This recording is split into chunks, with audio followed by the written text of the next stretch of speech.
할렐루야. 오늘도 거룩한 주일, 특별히 부활주일로 드려진 오늘 이 자리에 오신 여러분 한 사람 한 사람에게 하나님이 주신 은혜가 있기를 예수님의 축복합니다. 사랑하는 여러분, 우리는 모두 각자의 자리에서 나름의 방식으로 끝이라는 단어를 경험하며 살아갑니다. 어떤 이에게는 절망의 끝, 어떤 이에게는 관계의 끝, 어떤 이에게는 기회의 끝, 그리고 결국 모든 인생은 죽음이라는 마지막 끝을 경험하며 살아갑니다. 그런데 오늘 본문에서 사도 바울은 그 모든 끝을 향해 이렇게 선포합니다. 그러나 이제 예수 그리스도께서 다시 살아나셨다. 누가 다시 살아나셨다고요? 예수 그리스도께서 다시 살아나셨다. 여러분, 우리는 끝이라고 말하지만 하나님은 바로 그 끝이라는 자리에서 새로운 시작을 선언하시는 것입니다. 오늘 이 부활의 능력이 어떻게 우리 삶을 새로운 시작으로 바꾸는지 함께 말씀을 통해 나누기를 원합니다. 20절입니다. 함께 한번 더 읽습니다. 그러나 이제 그리스도께서 죽은 자 가운데서 다시 살아나사 잠자는 자들의 첫 열매가 되셨도다. 아멘. 네. 여기서 그리스도라 하면 보통 교회에서 예수 그리스도 또 그리스도 말하는데 예수님을 말합니다. 예수님께서 죽은 자 가운데서 어떻게 되셨어요? 다시 살아나사 잠자는 자들. 잠자는 자들은 무엇을, 누구를 말하냐면 죽은 사람들을 말합니다. 육체의 죽음. 육체의 죽음을 맞이한 자들의 무엇이 되었도다? 첫 열매가 되었다. 이 첫 열매가 되셨도다라는 이 외침은 무엇을 의미할까요? 그것은 하나의 선언이에요. 다시 말해 이스라엘 백성에게 첫 열매가 되셨다라는 선언은 단순히 어떤 농수산물에 있어서 수확물이 많이 생겼다라는 개념을 넘어선 것이라는 것입니다.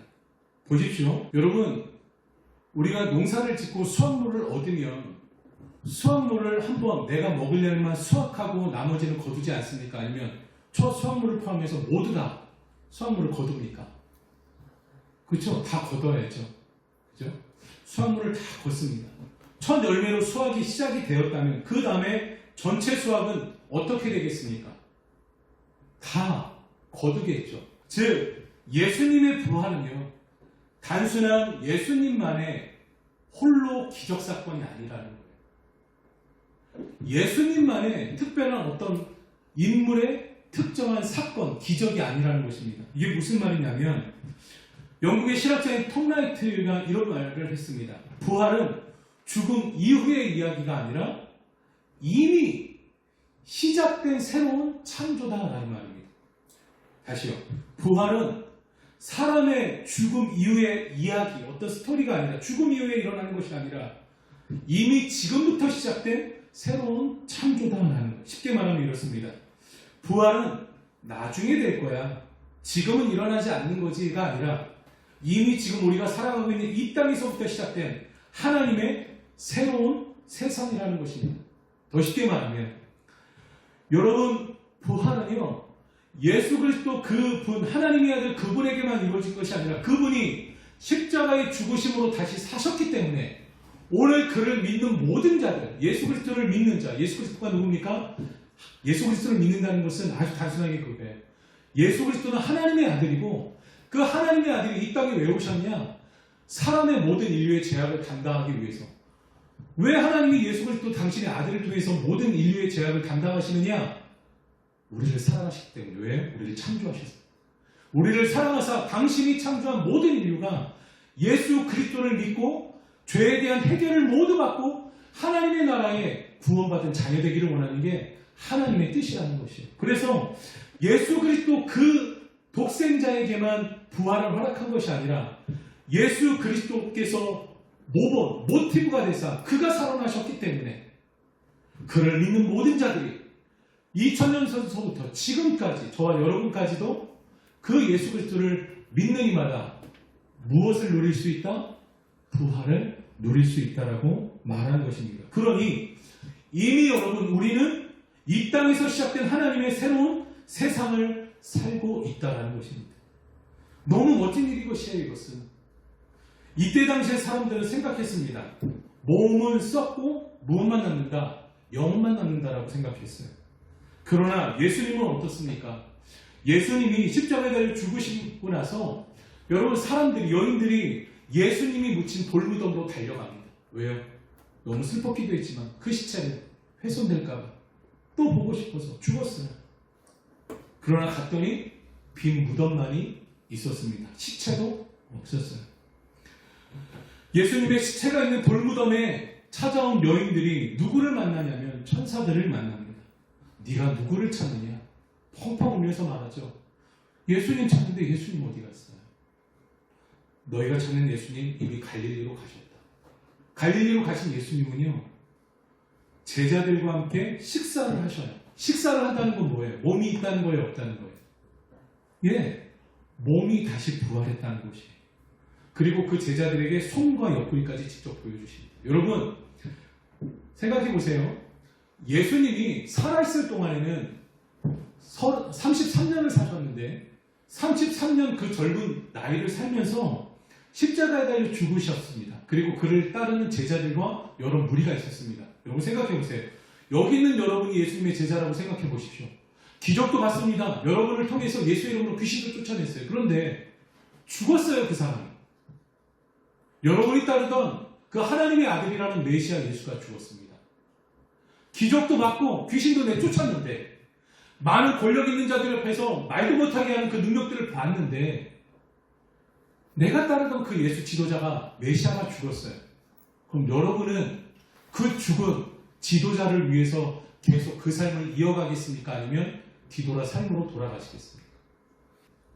근데 이 사람들은 예수가 죽었는데 끝까지 목숨을 걸고 따랐어요. 여러분 미련한 거예요? 미련하지 않은 거예요? 냉철하게 미련한 거 아닙니까? 죽은 인물을 위해서 왜 죽어요? 왜 순교합니까? 그가 말했던 말을 아무리 외친들 무슨 능력이 난다고. 근데 그 예수님의 제자들은 따랐다는 거예요. 왜요? 예수 그리스도의 부활을 목도했기 때문에. 이것이 여러분 역사적인 증거예요. 끝까지 그에 대한 복음을 전하면서 순교까지 했다면 예수 그리스도에 대한 그 12명의 제자가 모두 똑같이 12명 중에 누구 하나는 배반하고 돌아서야 되잖아요.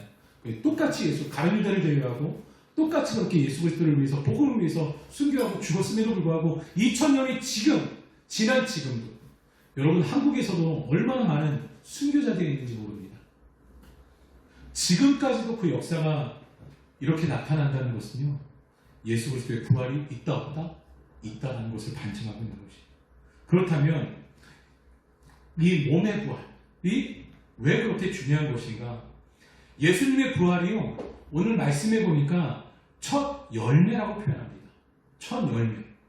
그분을 믿는 우리도 반드시 그 부활에 참여하게 된다는 것이죠. 아까도 말했죠. 농사를 지어서 첫 수확물 열매가 있으면 그 첫 수확물 열매만 따고 끝나는 것이 아니라 그것을 팔든지 먹든지 다 수확할 거라는 거예요. 첫 열매가 있다면 나중에 우리가 수확할 열매도 있다는 것이죠. 그게 100평이 됐건 1000평이 됐건 10,000평이 됐건 간에 다 수확한다는 것입니다. 부활도 마찬가지예요. 예수님이 첫 부활의 상징, 표징이 되셨기 때문에 예수 그리스도를 믿는 모든 사람들은 구원을 받고 무엇을 하게 된다? 부활하게 된다는 것을 말씀하고 있는 것이죠. 여러분 20대, 30대에 많은 사람들이 불안해하죠. 그러나 그 불안도 끝이 아니라고 선언하는 것이 부활이에요. 40, 50대의 인생 가운데도 얼마나 많은 고난과 지침들, 허무함들이 있겠습니까? 그러나 부활은 그것이 끝이 아니라고 선언하는 것이에요. 60대, 70대, 80대에게도 몸이 쇠약해지면 나약해질 때 여기 계신 20, 30대는 아직 잘 모를 수 있어요. 여러분 저희가 지난주에 한 주간 계단을 저희가 리모델링 한 거거든요. 간사님하고 저하고 우리 성도님들이 해보지도 않은 공사를 벽공사, 천장공사를 하는데 일주일 꼬박 평균 10시간, 11시간을 하는데요. 저만 그런 줄 알았더니 이제 콘체라는 저 시멘트 같은 제품을 바르기 전에 이제 그 시멘트라는 게 벽에 잘 붙더라고. 프라이머라는 걸 2번 발랐어요. 이제 풀칠한다고 쉽게 말하면 그거를 기본 바르고 2번 바르고 나서 그 콘체라는 시멘트 같은 걸 딱 처음에 딱 바르는데 미장이라고 그러죠. 시멘트 바르듯이 저렇게 칠하는 걸 딱 몇 번 바르는데 제 생각에 죽었다.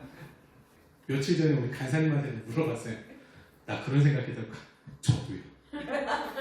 일주일 동안 아무 소리 안 하고 묵묵하게 막 잘하게 재밌어요. 어깨가 나가기밖에 더 하겠습니까? 막 했는데 지나고 나니까 자기도 그 생각이 들었다고 얘기를 하는 거예요. 참 힘들었어요. 그런데 하고 나니까 어때요? 너무 보람되고 자세히는 보지 마세요. 자세히 봤는데 뭐가 안 칠해졌다. 네, 미라고 생각하십시오. 여백의 미라고. 우리 권사님 집사님들, 우리 청년들과 함께 마음으로 기도로 또 식사로 접대로 간간히 다 참석하시면서 한 몸으로 우리가 갔잖아요. 이 은혜 가운데 그 다음을 기약하게 되더라고요. 여러분, 저는 부활이 이런 거라고 생각해요. 누구 하나 10대든 20대든 60대든 80대든 힘들지 않은 사람이 없어요.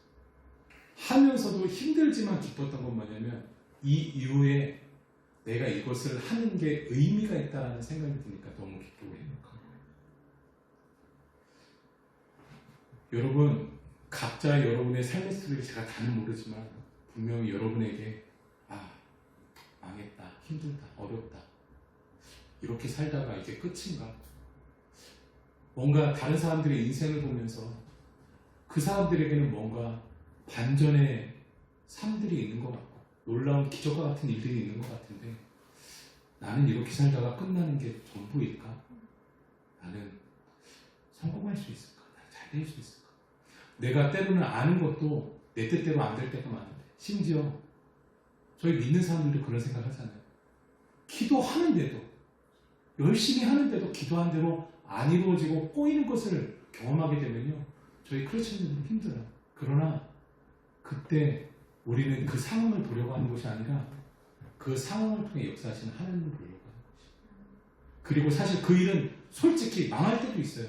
병들 때도 있습니다. 크리스천들도 질병으로 인해 죽을 때도 있어요. 그러나 우리의 소망은요, 이 땅의 육신의 죽음이나 이 땅의 육신의 형통함이 저희의 꿈이 아니에요. 우리의 소망이 아닙니다. 우리에게는 이 천년의 대신 예수 그리스도를 믿음으로 말미암아 영원한 하나님의 나라가 우리에게 보장되어 있고 약속되어졌다는 것을 우리는 믿기 때문에 우리도 때로는 불평하고 불만 갖고 슬플 때가 있지만 또 시간이 조금 지나면 하나님이 그 마음을 위로하사 다시 우리의 눈을 하나님께로 향할 수 있게 해주시다는 거예요. 그러니 세상 사람들이 볼 때 우리는 미친 사람 같죠. 뭐가 그렇게 교회가 좋다고, 하나님이 뭐라고, 예수가 뭐라고 저렇게 하시네. 그런데 그 하나님을 경험해보지 않고 만나보지 않고는 이 부활의 기쁨을 누릴 수가 없다는 것이에요. 여러분, 부활은 우리 인생의 마지막 페이지를 죽음이 아니라 영원한 생명으로 다시 써버린 사건이라는 이 놀라운 사실을 여러분 믿으시기를 바랍니다. 믿음을 넘어 참 기쁨이 이 부활을 통해 우리 안에 날마다 샘솟기를 예수님의 이름으로 축원합니다. 우리 21절과 22절 한 번 더 보실까요? 우리 21절과 22절 다 함께 읽겠습니다. 시작. 사망이 한 사람으로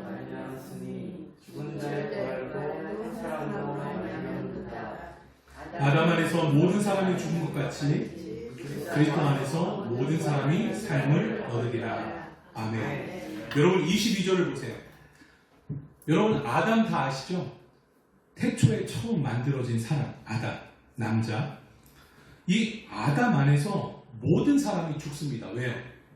우리가 하나님을 믿고 하나님의 아들 예수 그리스도를 믿는다고 할 때 예수 그리스도가 우리의 죄를 위해서 십자가에 달려 죽으셨다라고 말하잖아요. 그걸 믿는다는 것 중에 뭐냐면 우리 모든 인류는요, 아무리 착하게 살아도 이 첫 인류였던 아담이 하나님의 뜻에 불순종한 죄를 원죄라고 하는데 그 원죄를 다 타고나요. 그런데 그 원죄에 대한 것을 끊을 수 있는 방법, 끊고 하나님의 나라에 갈 수 있는 방법은 뭐냐면 예수 그리스도께서 나의 죄를 위해서 십자가에 달려 죽으셨다는 것을 믿는 것밖에 없는 거죠. 그 예수 그리스도를 믿음으로 말미암아 영원의 생명을 얻는데 그 아담을 통해서는요, 첫 인류 아담은요, 선과학을 알게 하는 나무, 에덴 동산에 있는 선과학을 알게 하는 나무를 먹지 말라고 했는데 먹는 불순종을 행해요. 그로 인해서 그로 말미암아 죄가 들어왔고 죄로 인해서 모든 인류가 죽음으로 끝날 수밖에 없는 인생이 되어버린 거예요. 그래서 여러분 그것은요 지금도 마찬가지예요. 우리 가운데 여전히 예수 그리스도를 믿지 않는 자들, 믿지 않는 분들은 다 어딜 간다? 죄송해요. 하나님의 나라에 갈 수 없습니다. 그런데 단 하나, 예수 그리스도를 믿는 모든 사람들은 하나님의 나라에 갈 수 있어요. 어떤 이들은 말합니다. 저희 돌아가신 할머니도 그랬거든요. 야, 그거 믿는다고 내가 여태까지 평생을 80을 이렇게 살았는데 내가 무슨 천국이야. 왠지 아세요? 세상 사람들은 인과응보처럼 뭔가 내가 그동안에 하나님을 믿지 않았던 삶을 오랫동안 살았으면 갑자기 여기서 태세전환해서 다른 신을 섬긴다는 것에 대해서 무게감을 느끼고 부담을 가져요. 근데 여러분 바꿔 생각해 보세요. 하나님이 세상을 창조하셨다고 성경 말하고 모든 인류를 하나님 만드셨다고 말씀하시는데 여러분이 아무리 60년, 70년을 다른 종교를, 다른 신을 섬겼다고 하더라도 태초에 여러분을 만든 분이 누구예요? 하나님이시잖아요. 그럼 여러분의 소유는 누굽니까? 하나님이에요. 근데 하나님은 지금 누구를 애타게 찾으시고 기다리시나? 아직도 예수 그리스도를 믿지 않는 사람들. 그런데 성경은요, 예수 그리스도를 믿는 자마다 하나님의 자녀가 된다고 그러거든요. 하나님의 아들과 딸이 된다고 그랬어요. 여러분 보세요. 저도 딸이 있지만 제 딸이 아무리 큰 잘못을 했어도 그 잘못에 대해서 깨닫고 돌이킨다고 하면 그게 수십 년이 지난들, 수백억이 된들 그 깨달아 바른 길로 가는 것을 위해서 여러분 아주 간단하고 쉬운 방법을 저는 제시할 것 같아요. 하나님이 그것을 그렇게 제시하셨어요. 사실 예수님이 태어나시기 전 구약이라는 그때는요, 그 죄를 해결하려면 동물을 잡아다 번제라는 불에 태워서 제사를 지내야 되는 그런 방법이었는데 예수 그리스도를 통해서는요, 단 하나, 예수 그리스도께서 나의 죄를 위해서 죽으시고 다시 사셨다, 부활하신 것만 믿으면, 그분이 나의 구주로 믿으면 주 예수를 믿는 자마다 하나님의 자녀가 된다고 말씀하셨어요. 하나님을 우리는 교회에서 아버지라고 불러요. 왜요? 우리를 창조하신 분이기 때문에. 그리고 예수 그리스도를 믿는 자는 하나님의 자녀가 된다고 말씀하셨기 때문에. 아버지 되신 하나님이 지금도 세상에서 아직 하나님을 믿지 않는 자들이 돌아오기 위해서, 여러분, 하나님은 신이에요. 우리에게 얻을 것이, 우리가 여러분 몇 조를 몇 격을 준다고 해서 하나님이 만족할까? 하나님은요, 무에서 유를 창조하시는 분이에요. 무에서 유를 창조하시는 분이 한낱 피조물인 사람에게 무엇을 바라겠습니까? 그런데 사람들은 다른 종교들 보세요. 108번 절을 해야 된다고 보고, 산티아고인가에 어디에서 순례길을 가야 된다고. 어떤 사람들은 산도 걷고 절하고 이런 고행을 해야 구원에 이른다라고 이야기합니다. 근데 여러분, 하나님은 우리를 그렇게 구원하지 않으세요. 왜요? 당신의 사랑하는 자녀들을 믿음으로 말미암아, 너무 간단하죠? 믿음으로 말미암아 구원한다라고 말씀합니다. 그런데 놀라운 사실은 그 믿는다는 게 참 쉽지 않아요. 공기가 보입니까? 그런데 공기가 있다는 걸 믿으세요? 어떻게 믿으시죠? 내가 숨쉬고 있기 때문에 믿는 것이. 하나님이 이런 인류를 창조하시고 너무 보기 좋았다고 말씀하세요. 너무 사랑스럽다고 말씀하세요. 근데 그 사랑스럽다고 한 그 모든 인류가 하나님을 믿지 않고 떠났을 때 하나님은 너무 속상해 하셨거든요. 그런데 그를 돌이킬 때 그가 돌이키기 직전까지 진노도 하셨지만, 사실 진노하시면서도, 불같은 사랑을 진노를 하시면서도 늘 그가 돌아올 길 열어주셨어요. 지금 이 시대는 예수 그리스도를 통해서 우리에게 열어주셨습니다. 예수 그리스도께서 첫 열매라는 부활을 통해서 너희도, 우리도 예수 그리스도와 같이 영혼육이 구원받아 부활한다는 것을 나타내고 있는 말씀인 것이. 여러분, 이것을 믿으시기를 바랍니다. 이 22절에 아담을 통해서는 모든 사람이 죽었지만요, 그리스도를 통해서는 모든 사람이 삶을 얻었다라고 말합니다. 여기에서 모든 사람이란 지금까지 말씀드렸다시피 예수님을 믿는 사람, 예수님이 하나님의 아들이고 나의 죄를 위해서 십자가에 달려 죽으신, 그리고 그가 부활하신 하나님의 아들이라는 것을 믿는 자들을 말하는 건데, 이것을 조금 쉽게 컴퓨터로 예로 들어 풀어드리면, 여러분, 우리는 태어날 때부터 아담이라는 운영 체제, 그 프로그램을 가지고 시작을 해요. 이 시스템의 특징은요, 끊임없이 비교하고 경쟁하고 약육강식의 삶을 따릅니다. 이게 세상의 가치관이죠. 더 가져야만, 더 노력해야만 내가 기회를 얻을 수 있고 성공할 수 있고, 그것이 내 인생의 목적인 것이죠. 돈을 많이 벌어야 되고 집을 사야 되고 좋은 차를. 결국 그 끝은 뭘까요? 네, 다 누렸어요. 여러분, 여기 있는 여러분들이 일론 머스크나 빌 게이츠와 같은 갑부가 됐다고 칩시다. 네, 그 다음은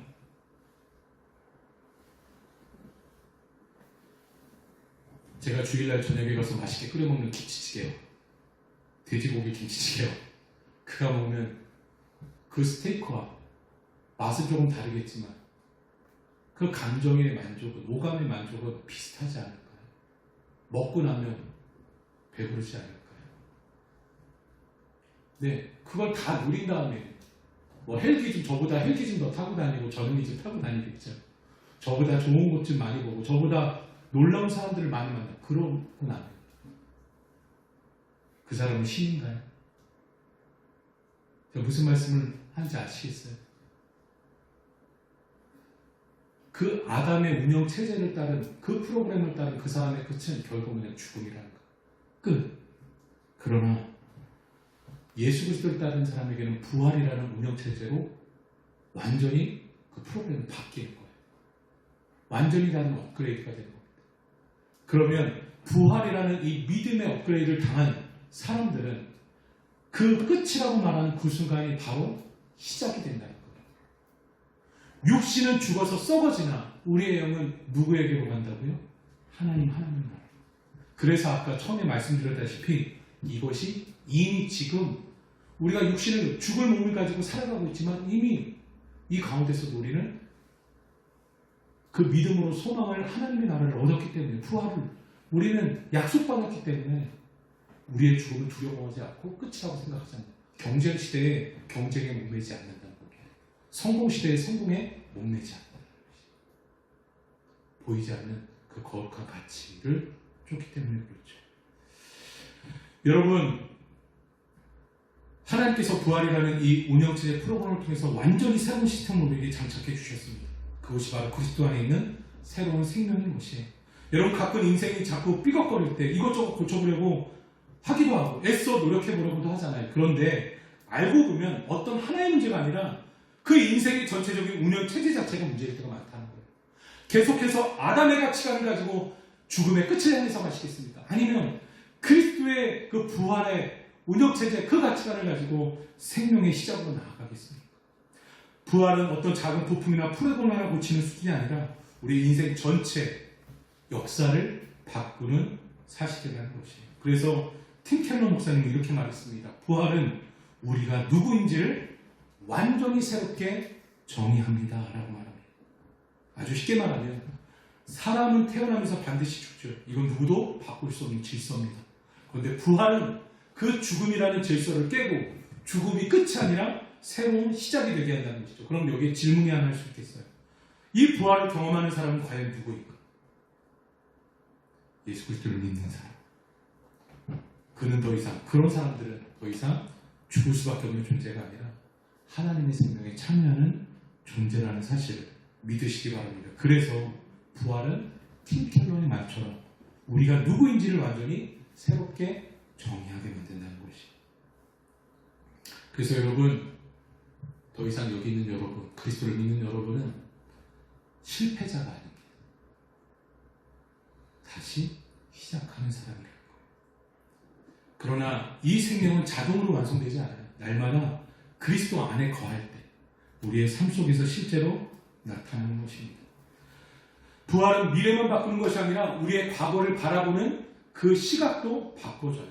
우리는 삶에서 많이 깨지고 살아가죠. 관계 가운데 깨집니다. 마음이 깨지고 인생이 조각나는 순간들도 있어요. 그럴 때 우리는 보통 어떻게 합니까? 포기하죠. 그런데 하나님은 버리지 않는다는 거예요. 나는 포기했을지라도, 나는 실패했을지라도 하나님은 포기하지 않고 그것을 실패란 말하지 않습니다. 여러분, 일본에 킨즈키라는 전통 공예가 있습니다. 깨진 그릇인데 그 깨진 그릇 사이에 금을 덧붙여 만든 예술 작품이라는 거예요. 깨지기 전보다 더 아름다워지는 것을 본다는 것이죠. 여기서 우리가 이것을 통해서 바라보고 붙잡아야 될 것이 있습니다. 뭐냐면 사실 누구나 상처 없는 사람이 어디 있겠어요. 그러나 상처 자체가 아름다운 것이라고 볼 수는 없지만, 좋은 것이라고 볼 수는 없지만 근데 놀라운 사실은 하나님이 그 상처를 통해 일하실 때 그것이 무엇으로 바뀐다? 영광으로 바뀐다는 것이죠. 이 도자기의 첫 작품은 멋있었을 겁니다. 순수했을 거예요. 그러나 어떤 일이 있었는지 깨집니다. 그러나 그 깨진 그릇을 토기장이가 다시 붙이는데 금으로 그 깨진 부분을 붙여 있습니다. 놀라운 걸작품이 만들어지는 것이죠. 말씀을 정리합니다. 하나님은요 6일 동안 창조하시고 7일째 안식하셨어요. 그리고 예수님은 그 다음 날인 8일째라고 하는 그날에 부활하셨습니다. 이 8일째는 무엇을 의미할까요? 끝난 한 주를 말하는 것이 아니라 하나님이 새롭게 시작하신 첫날, 영원한 첫날이라는 것을 우리에게 시사하는 거예요. 여러분, 현대인에게 월요병이 있다고 하죠. 기분 나쁜 상사 또 봐야 되고 잔소리 또 들어야 돼요. 부담들을 가져야 돼요. 그러나 여러분, 하나님은 이렇게 말씀하시는 거예요. 사랑하는 자녀들아, 그 월요일도 부활 이후다. 네가 부활의 그 생명과 기쁨을 보증받았다는 사실을 기억하는 것.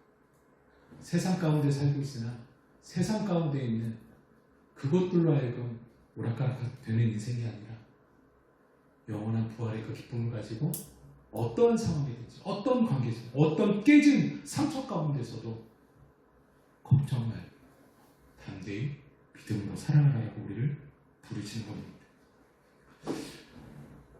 혹 여러분 지금 어둠 속에 계십니까? 아니면 혹시 인생의 터널 가운데 걷고 계신다고 느끼십니까?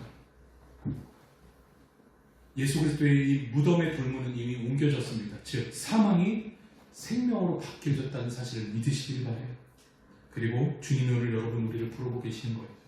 사랑하는 아무래야 이제 일어나 다시 나와 함께 가자.